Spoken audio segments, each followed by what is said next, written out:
Hello students, welcome to the Gurukulam academy. This side doctor Neha Jain और आज हम लोग पढ़ेंगे टाइप्स ऑफ राइम। जो आपको नजर आ रहा है, we are doing types of rhyme. मैंने भी आपको poetry and sound and rhyme के बारे में बताया, टाइप्स ऑफ पोइट्रीज के बारे में बताया। आज इस पीपीटी पे हम लोग करेंगे टाइप्स ऑफ राइम। कौन सी राइम्स है ये, क्या चीज एग्जैक्टली मैं आपको करवाना चाहती हूँ। इसमें हम लोग वो राइम्स देखेंगे जो आपके एग्जाम पॉइंट ऑफ व्यू से बार बार आती हैं, पूछी जाती हैं, इन्हें हमें समझना है। ठीक है, ये टाइप्स ऑफ पोइट्री से डिफरेंट है। तो हम लोग स्टार्ट करते हैं। बेसिकली इसमें जो आपका ये लिखा हुआ है types of rhyme, this is, इसमें क्या competency, examine in literary text as reflections of personal and collective values with their structural content, right? So this is what is the competency of that? I'm repeating again. Examine literary text को हमें कैसे examine करना है? as reflections of personal or collective values within the structural context. जो भी हमारा context है, जो टेक्स्ट है, जो पोएटिक टेक्स्ट है, उसके इंटरनल स्ट्रक्चर को इमोशंस के साथ हमें जोड़ के उसे रीड करना है, उसे समझना है कि बेसिकली जो हमारे इंटरनल स्ट्रक्चर्स हैं पोइट्री के, उसमें राइमिंग का क्या इंपॉर्टेंट है। जैसे मैंने लास्ट टाइम आपको साउंड एंड राइम में बताया था कि साउंड एंड राइम जब हम करते हैं तो उसमें जिस तरीके से हम उसे नरेट कर रहे हैं, जो राइमिंग स्कीम है, उससे उसके इमोशंस का पता लगता है। सैड है या हैप्पी है या रोमांटिक है या इमोशनल है, किस तरीके का उसके अंदर कलेक्शन है, वो हमें पता लगता है। सिमिलरली यहाँ पे भी हम लोग क्या देखेंगे, यहाँ पे भी हमें यही देखना है कि जो इंटरनल स्ट्रक्चर ऑफ राइमिंग है वो कहाँ तक सुटेबल है, ये क्या चीज किस तरीके से जा रही है। So let's start with the first thing, let's warm up. मैं आपको जितनी चीजें आती हैं पहले हम इनके डेफिनेशंस के साथ, एग्जांपल्स के साथ उन्हें देखेंगे। So the first poetry is twinkle twinkle little star, how I wonder what you are. आर ये दो राइमिंग स्कीम यहाँ पे हमें नजर आई है, which is about are, right. तो this is twinkle twinkle little star, how I wonder what you are, this is what we are saying. End up above the world so high like a diamond in the sky। यहाँ पे हमें किस चीज का एक what I can say कि हमें क्या इमोशन नजर आ रहा है? वंडर। यहाँ पे the child when he used to see the sky, emotion क्या है? वंडर, अमेजमेंट, उसे आश्चर्य हो रहा है, वो खुश हो रहा है, वो देख के उसने कभी ऐसी चीजें नहीं देखी, वो उन चीजों को देख के यहाँ पे इमोशनल हो रहा है। ठीक है, so let's read the poem, listen carefully to the end of the lines and see if you can hear the words that sound the same. Yes, definitely are, high, sky, are, star, are, right? तो हम यहाँ पे R और I sound को clearly देख पा रहे हैं। Did you hear any word that sounded the same at the end of the line? Yes, definitely we can see that. Now next come here, lesson outcome में आपका first क्या आ जाता है? Recognise and categorise various types of rhyme in poetry including perfect, slant, eye, internal and end. कितने type की rhyme हम लोग करेंगे यहाँ पे? 5। Perfect rhyming, slant rhyming, eye rhyming, internal rhyming and end rhyming, right. Next, apply understanding of rhyme types of identifying and labelling in the rhyme within given example। हम जो भी यहाँ पे एग्जाम्पल्स यूज करेंगे उसके साथ साथ हमें इन इंटरनल राइम्स को, जो भी यहाँ पे 5 टाइप की मैंने राइम्स बताई है, उनके साथ साथ हम समझेंगे कि what exactly the rhymes are, how they are going. जो स्लैंट राइम है या परफेक्ट राइम है, एंड राइम है, वो किस तरीके से जा रही है, कैसे चल रही है, हमें उनकी राइमिंग स्कीम को परफेक्टली समझना है। Next, right original lines of poetry that incorporate at least 2 different types of rhyme। अब हमें यहाँ पे टास्क क्या करना है? टास्क हमारा ये है कि हमें इस तरीके के ओरिजिनल कुछ पोएम्स के लाइंस को उठा के उनके टेक्स्ट को देखना है कि क्या वो एंड राइमिंग में या किसी भी राइमिंग में साउंडिंग, सिमिलर साउंडिंग वर्ड्स को लेके चल रहे हैं या नहीं। Next, what is rhyme? Rhyme होता क्या है? मैंने आपको लास्ट टाइम जो स्लाइड करवाई थी उसमें साउंड एंड राइम, ये 2 चीज करवाई थी। जब हम साउंड एंड राइम करते हैं तब भी मैंने आपको डेफिनेशन समझाया था, और इसमें भी डेफिनेशन क्या है? Rhyme is the correspondence of the sound between the words and the ending of the words.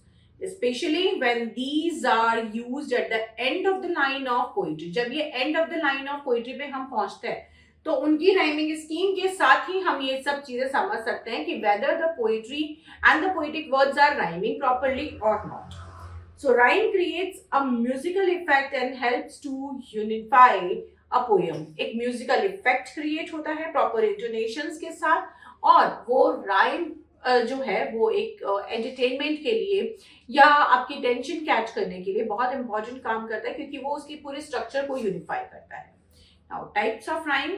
There are various types of rhyme in poetry, including perfect rhyme, slant rhyme, eye rhyme, internal rhyme, and rhyme. Example: I think that I shall never see a poem lovely as a tree. A. Similarly, B, like priest and breast, day and pray. A sound यहाँ पर आ रहा है तो these are the rhyming lines. ये आपका example है जैसे आप पढ़ेंगे and when it goes to the end, it rhymes together. The similar sounding words are together. That means it is rhyming. Next, what is perfect rhyming? Identical sounds. The final stressed syllable of the word that sound exactly the same is called perfect rhyming. Scheme क्या है इसकी? Often used in traditional poetry form like sonnets and limerick.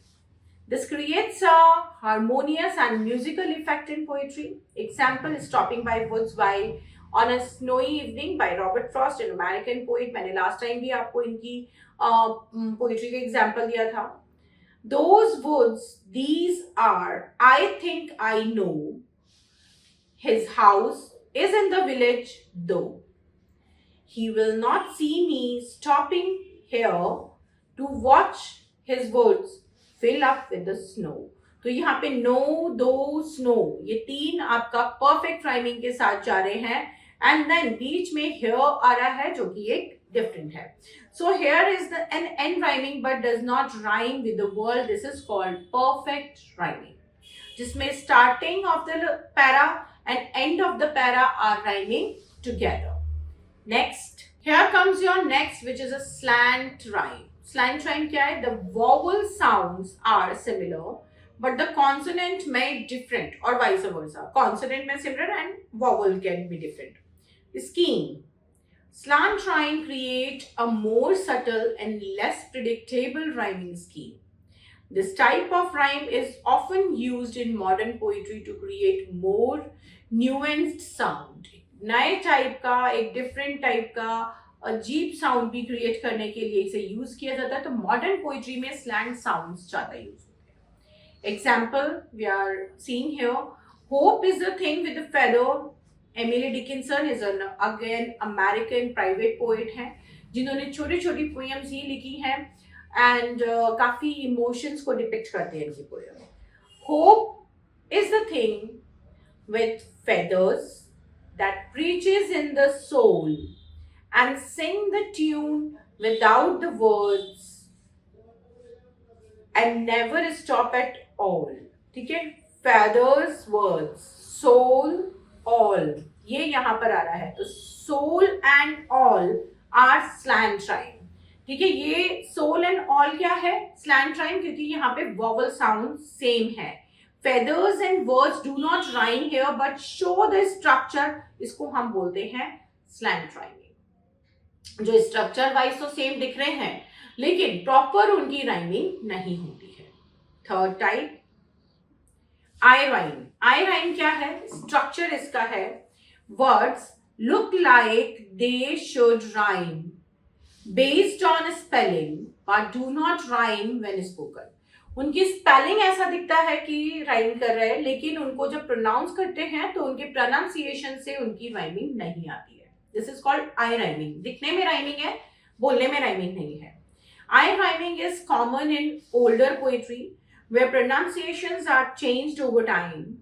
It provides a visual connection on the page though not in sound. Right? That is what I have told you. Now, इसका example क्या है? Sonnet 18 William Shakespeare का है. Shall I compare thee with a summer day? Thou art more lovely and more temperate. Rough winds do shake the darling buds of May, day, May. The summer's lease hath all too short a date. Temperate, date. तो ये कहीं ना कहीं similar दिखने में है, like perfect rhyme. Temperate and date are not rhyming together, but they look like similar. Next, internal rhyme. Internal rhyme structure क्या है? Rhyming words appear within a single line of poetry. ये केवल एक ही line के अंदर नजर आती है पोइट्री की, एक लाइन के अंदर जो वर्ड्स आ रहे हैं, that rhyming words appear within a single line. Right? Scheme क्या है? This rhyming enhances the musicality and rhyme within the poem.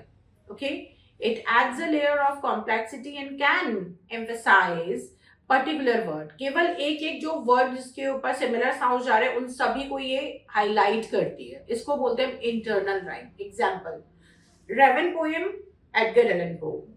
Once upon a midnight dreary, while I pondered weak and weary. तो यहाँ पे weak and weary, over and like dreary, over many a quaint and curious volume of forgotten lore. ठीक है, तो यहाँ पे like आपके alliteration type के जो सॉन्ग्स हैं उनको हम लोग देंगे लाइक डियरी, वेयरी. ओके, और सेकेंड लाइन के अंदर हम लोगों को कोई भी यहाँ पे राइमिंग वर्ड्स, राइमिंग स्कीम, कुछ भी इस तरीके का नहीं मिल रहा है. तो we are taking at only internal rhyming like alliteration. Right, now next here comes the end rhyme. End rhyme क्या है? Structure क्या है?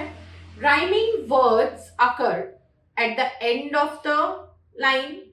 End rhymes are one of the most common scheme in the poetry. This rhyme provides a clear and structured form of poems, making them easier to read and remember. Okay? I wandered lonely as ये वापस से William Wordsworth का हमने poem लिया है. I wandered lonely as a cloud that floats on high over vales and hills. When all at once I saw a crowd, a host of golden daffodils, hills, dills. ये इसका जो है hills and dills, ये इसकी rhyming scheme है, which is rhyming at the end. Perfect rhyming की तरह ही है ये. But it creates, it seems like a similar, like a very clear rhyming scheme कि हाँ वर्ड्स को ध्यान में रखते हुए, चीज़ों को ध्यान में रखते हुए इसको स्कीम में करा है. देखिए ये सब बहुत मुश्किल नहीं है, बहुत सिंपल है. और आप लोगों से जो क्वेश्चंस नेट में आते हैं वो डे बाय डे आप लोगों की डिफिकल्टी लेवल बढ़ता जा रहा है. DSSB, PGT किसी भी एग्जाम के प्रिपरेशन करते हैं वहाँ पे पैसेजेस आने लगे, बहुत ज़्यादा कॉम्प्रिहेंशन आने लगे. इस तरीके के क्वेश्चंस वहां पे आना बहुत कॉमन है. तो if you are preparing for any kind of teaching examination, UGC, NET, DSSB, PGT, TGT, HPSC, whatever, उन सभी के लिए ये सब कुछ बहुत इंपॉर्टेंट है. सो आप लोगों को ये देखना ही है. सो यहाँ पे I have given task as well, so let's do it. Instruction क्या है? You will receive, as I told you कि ये सारा का कुछ आपके एग्जामिनेशन पॉइंट ऑफ व्यू से बहुत ही ज़्यादा इंपॉर्टेंट है. आपको ये सब कुछ ढंग से प्रिपेयर करना है. एंड ये भी चीज़ ध्यान रखिए कि जब आपकी ये सारी चीज़ें प्रिपेयर करें तो आप इन्हीं चीज़ों को सेम राइटर की दूसरी पोएम को उठा के इनको प्रैक्टिस करें, which is really very very important. Right, so I wish thank you to all the students who are watching my videos and your comments are very much appreciated. Please यहाँ पे जो भी आप सुन रहे हैं, जो आप देख रहे हैं, उन सभी के लिए कमेंट कीजिए, लाइक कीजिए. और अगर कोई इम्प्रूवमेंट चाहिए या कोई पर्टिकुलर टॉपिक चाहिए तो उसे भी मेंशन कीजिए. We will try to prepare the slides and class for those topics for you definitely. Right, so do not forget to subscribe and press the notification bell of the channel so that you can get the notification on time. Right, see you students. Thank you everyone.